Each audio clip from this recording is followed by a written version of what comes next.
Halo, bagaimana kabarnya? Semoga kalian dalam keadaan sehat. Kali ini saya akan mencoba merangkum film yang berjudul Tears of the Sun. Bagaimana keseruan kisahnya? Langsung saja ambil posisi rebahan dan selamat menonton. Kisah diawali dengan memperlihatkan tragedi pada negara Nigeria, di mana huru-hara terlihat di mana-mana.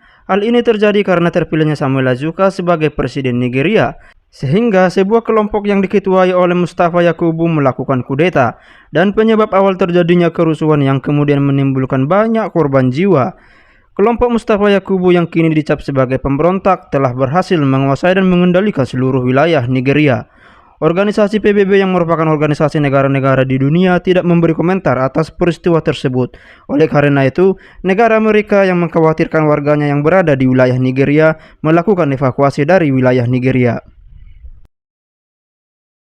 Scenes kemudian beralih pada sebuah kapal yang merupakan pangkalan militer Amerika yang berada di lepas pantai Afrika.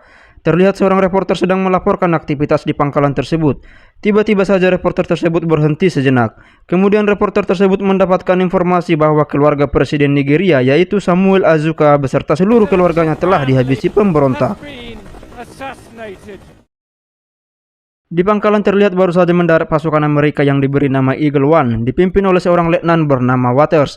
Sesaat setelah keluar dari helikopter, pasukan Eagle One langsung disambut oleh seorang komandan bernama Bill Rhodes yang merupakan pimpinan mereka. Setelah sedikit berbasa-basi, Bill lalu memberikan misi baru yang harus segera dilaksanakan. Singkat cerita, pasukan Eagle One sudah berkumpul pada sebuah ruangan untuk mendengarkan penjelasan misi yang akan segera mereka laksanakan. Misi utama pasukan Eagle One kali ini adalah mengevakuasi warga Amerika bernama Dr. Kendricks yang bekerja di pelayanan bantuan internasional bersama dua orang suster dan seorang pendeta dari lokasi Yolingo, suatu tempat di wilayah Nigeria. Karena di sana sedang terjadi pemberontakan oleh geng Mustafa Yakubu yang menurut intel dia memiliki pasukan sekitar 5.000 orang. Singkat cerita, pasukan Letnan Waters kini memasuki lokasi hutan Nigeria di mana mereka akan menjemput targetnya. Sesampainya di darat, Waters menangkap seorang wanita yang dijadikan sandera untuk mengantarkan timnya ke tempat Kendricks. Wanita ini kemudian membawa mereka ke kamp tempat penampungan warga Nigeria yang terluka, dan berketepatan Kendricks berada di sana sedang mengoperasi seseorang. Waters kemudian memperkenalkan dirinya dan tujuan mereka berada di sana. Lalu Dr. Kendricks mengajak Waters mengobrol di luar kamp.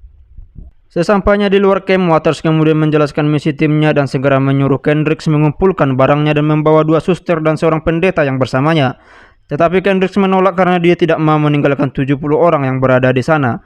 Waters mencoba menakuti Kendricks dengan mengatakan lokasi penjemputan mereka berada sejauh 12 km dan pasukan pemberontak akan tiba di tempat itu tengah malam. Kendricks tetap saja menolak dan meminta pasukan Waters mengevakuasi 70 orang di sana ke perbatasan Kamerun karena hanya memerlukan waktu sekitar 30 menit. Waters kemudian meminta waktu menghubungi komandannya dan tak diberitahu apa perintah komandannya. Waters hanya mengatakan akan menanganinya. Waters pun setuju kepada Kendricks, namun hanya membawa mereka yang mampu berjalan sendiri. Keesokan harinya mereka bersiap akan berangkat. Pendeta dan suster memilih untuk tetap tinggal di sana dan saling memberi salam perpisahan kepada mereka yang akan dievakuasi. Mereka mulai berjalan beriringan sesuai arahan pasukan Waters melewati hutan pedalaman untuk mencapai titik lokasi penjemputannya. Para anggota pasukan Waters kini dibekali peralatan militer mumpuni untuk mengetahui kemana arah pergerakan mereka. Saat hari sudah gelap dan lelah berjalan seharian, Kendricks meminta Waters untuk mereka beristirahat. Waters memerintahkan untuk beristirahat selama 30 menit dan menyuruh anggotanya mengatur perimeter. Tak beberapa lama kemudian, anggota Waters melihat beberapa pasukan pemberontak berjalan di jalur mereka. Waters segera memerintahkan Kendricks untuk membuat anak-anak berhenti menangis, lalu para anggota mengatur posisi yang lainnya untuk bersembunyi.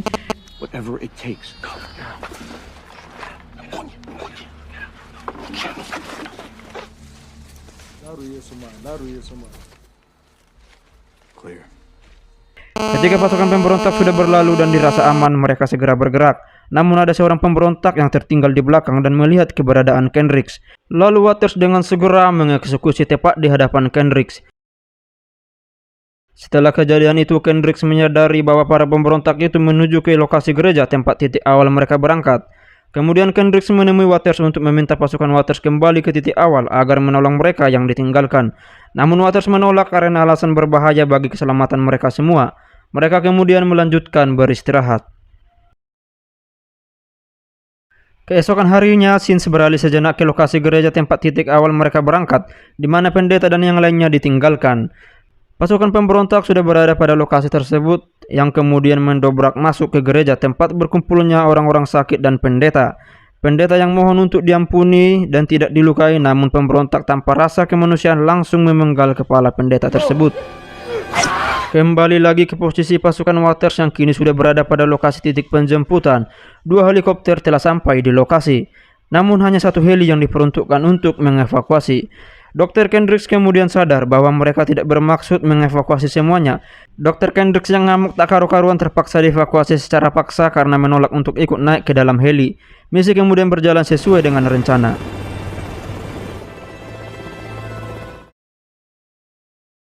Tak beberapa lama setelah heli mengudara, mereka melewati lokasi gereja, di mana terlihat telah terjadi pembantaian dan mayat berserak di mana-mana. Kendricks yang melihat hal tersebut langsung histeris. Melihat Kendricks yang terduduk lesu, Waters kemudian berubah pikiran dan meminta pilot heli kembali ke titik awal penjemputan. Sesampainya kembali di lokasi penjemputan, Waters menyuruh Kendricks hanya mengevakuasi 12 orang, yaitu orang tua, anak-anak, dan siapapun yang memperlambat mereka. Kemudian mereka akan bertemu kembali di perbatasan Kamerun. Setelah proses evakuasi selesai, pasukan Waters melanjutkan membawa yang lain masuk ke dalam hutan. Saat berjalan menyeberangi hutan, Waters kemudian mendapat telepon dari komandannya, yaitu Bill Rhodes, yang menanyakan kenapa tidak berjalan sesuai dengan misi yang diberikan. Waters yang mencoba menjelaskan, tapi karena waktunya cukup singkat, sehingga ia hanya bisa menjelaskan singkat dan meminta 3 helikopter menjemput mereka ke lokasi penjemputan LZ Bravo. Namun permintaan Waters ditolak komandannya dengan alasan kekurangan bahan bakar dan akan menghubunginya kalau situasinya berubah.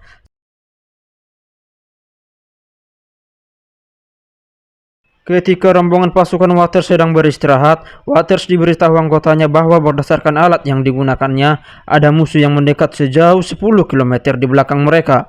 Waters yang curiga kenapa mereka bisa dikejar lalu menanyakannya ke Dr. Kendricks. Kendricks dengan sangat yakin mengatakan bahwa tidak mengetahui apa-apa. Kemudian Waters memerintahkan untuk melanjutkan perjalanan.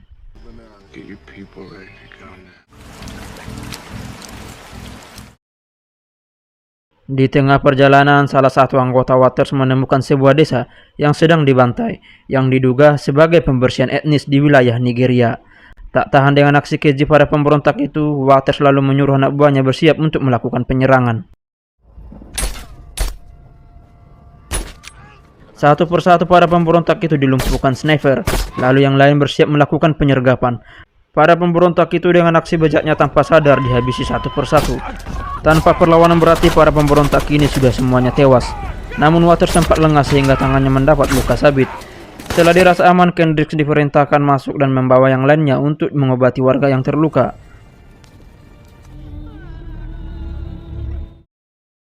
Malam pun tiba, mereka kemudian berhenti beristirahat sambil Dr. Kendricks mengobati tangan Waters yang terluka.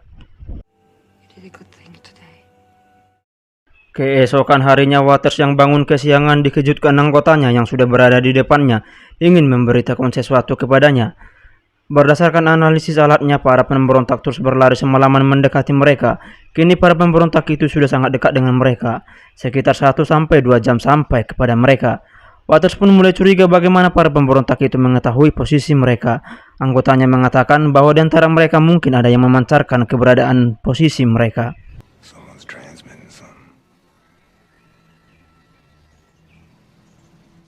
Waters yang terlihat kesal segera memerintahkan agar semuanya orang-orang Kendricks dibangunkan. Tak beberapa lama kemudian seseorang lari dari kumpulan itu. Dengan segera anggota Waters segera melumpuhkannya. Setelah berhasil dilumpuhkan, didapatkanlah dari pria itu alat pemancar. Kemudian Waters langsung menginterogasinya, sehingga diketahuilah bahwa dia diperintahkan mengikuti seseorang bernama Arthur karena diancam keluarganya akan dibunuh.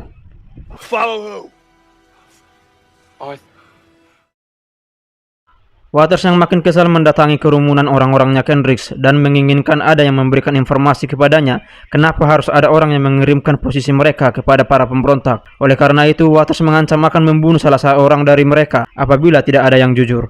Takut akan hal tersebut, seorang pria langsung mengakui bahwa yang dikejar pemberontak itu adalah dia. Pria itu memberitahukan namanya bahwa dia adalah Arthur, yang merupakan salah satu dari anak Presiden Nigeria yang dibunuh. Dia melarikan diri dengan seorang kolonel yang bersamanya saat ini. Waters dengan geram kepada Dr. Kendricks karena tidak mau jujur kepadanya. Setelah itu mereka segera pergi dari tempat itu. Pasukan Waters kini berada pada sebuah aliran sungai bersama orang-orangnya Kendricks. Waters mendapat telepon lagi dari komandannya yang mengatakan agar mereka berjalan sesuai misi karena saat ini tidak ada bantuan untuk mereka. Letnan Waters menjawab tidak dengan hati nuraninya akan membawa orang-orang Kendricks keluar dari para pemberontak. Setelah telepon ditutup, Waters mengumpulkan pasukan dan memberitahu situasi mereka. Lalu Waters menanyakan pendapat mereka satu persatu dari anggotanya, apa yang akan mereka lakukan. Para anggota pasukan Waters pun menjawab pada akhirnya sepakat akan tetap membawa rombongan tersebut keluar dari jangkauan para pemberontak. Selanjutnya mereka semua bergegas melanjutkan perjalanan. Sesaat sebelum pergi, Dr. Kendricks menyempatkan waktu untuk minta maaf kepada Letnan Waters karena sempat tidak mempercayainya. Singkat cerita, kini pasukan Yakubu telah datang satu batalion masuk ke dalam hutan untuk menyerang pasukan Waters dan orang-orangnya Kendricks. Di dalam hutan, pasukan Waters dan yang lainnya bersembunyi sudah bersiap untuk melakukan perlawanan. Salah satu anggota Waters bernama Red lengah sehingga bahunya kena peluru musuh. Yang lainnya segera datang menolong dan mengobati lukanya, sementara yang lainnya melakukan serangan balasan. RPG musuh terus diluncurkan oleh para pemberontak dan tanpa gentar pasukan Waters segera bergerak terus maju menyerang. Setelah beberapa pemberontak berhasil dikalahkan, pasukan Waters kemudian menoleh ke belakang, di mana posisi Kendricks dan orang-orangnya sudah terkena RPG musuh. Waters bersama anggota lainnya pun segera mundur ke arah posisi Kendricks. Beberapa orang sudah terbunuh dan yang lainnya terluka. Beruntungnya Dr. Kendricks hanya pingsan, lalu Waters segera menyadarkannya. Saat akan segera pergi, salah satu anggota Waters bernama Slow terkena peluru musuh. Slow pun akhirnya tewas.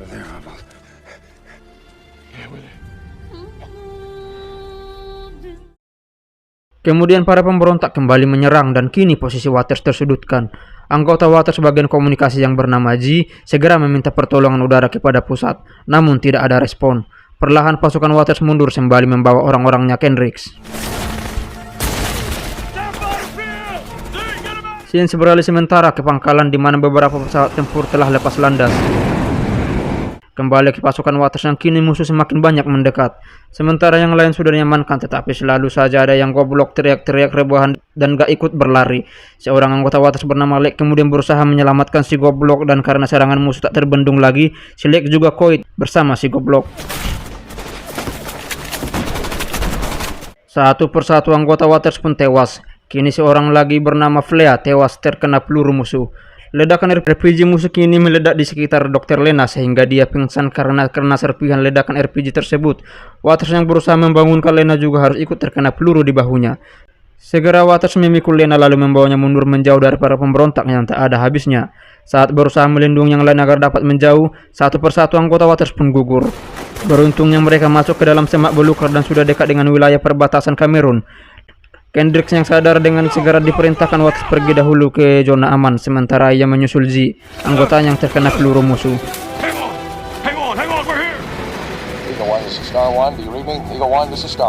Dari radio Z telepon masuk bahwa bantuan sudah dekat. Segera anggota Waters melempar bom asap untuk memberitahu posisi mereka. Serangan udara kemudian diluncurkan yang menyapu bersih para pasukan pemberontak.